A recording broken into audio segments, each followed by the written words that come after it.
আসসালামু আলাইকুম ওয়া রাহমাতুল্লাহি ওয়া বারাকাতুহু। আলহামদুলিল্লাহ, রাসূল করিম, আম্মা বাদ। আউযু বিল্লাহি মিনাশ শাইতানির রাজীম। বিসমিল্লাহির রাহমানির রাহিম।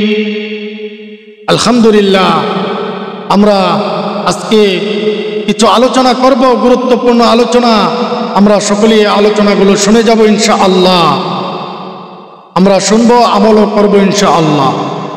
আল্লাহ পাক আমাদেরকে অযথা দুনিয়ায় পাঠান নাই, আমাদেরকে কারণ হিসাবে দুনিয়ায় পাঠাইছেন মহান আল্লাহ।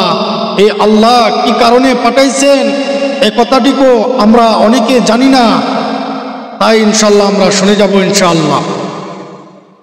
আমাদেরকে আল্লাহ পাক দুনিয়ার জমিনে পাঠাইছেন, আল্লাহ পাক উদ্দেশ্য আল্লাহ পাকের গোলামি করব। আমরা আল্লাহ পাকের গোলামি করব সব সময়। আল্লাহ পাক 5 ওয়াক্ত নামাজ,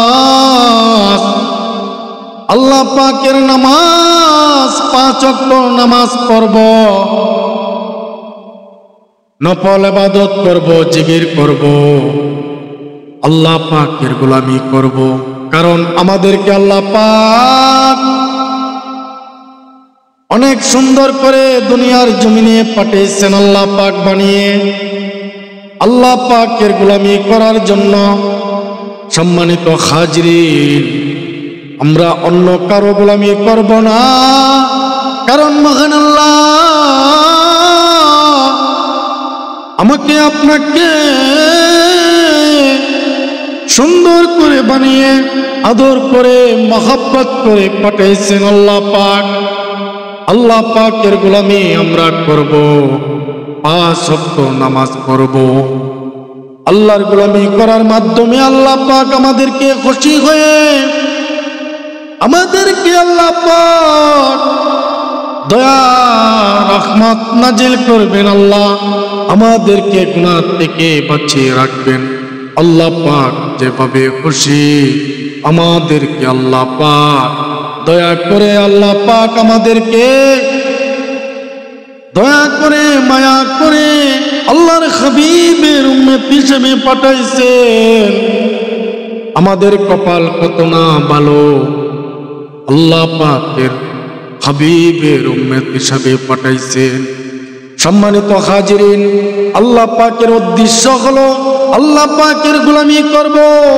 কারণ 24 ঘন্টা রাতে দিনে 24 ঘন্টা সময়, এর ভিতরে 5 ওয়াক্ত নামাজ আমরা যদি জামাতের সাথে আদায় করি, ইখলাসের সঙ্গে চলি, আল্লাহ পাককে বিশ্বাস করি,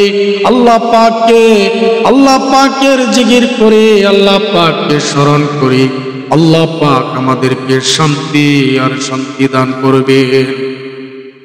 মহান আল্লাহ আমাদেরকে অযথা দুনিয়ায় পাঠান নাই, আমাদেরকে উদ্দেশ্য আল্লাহ পাকের গোলামি, আল্লাহ পাকের গোলাম হিসাবে আল্লাহ পাক যেন আমাদের সকলকে কবুল আর মঞ্জুর করিয়া নেন। সকলে বলে আমিন। ইনশাআল্লাহ আল্লাহ পাকের গোলামি আমরা করব ইনশাআল্লাহ।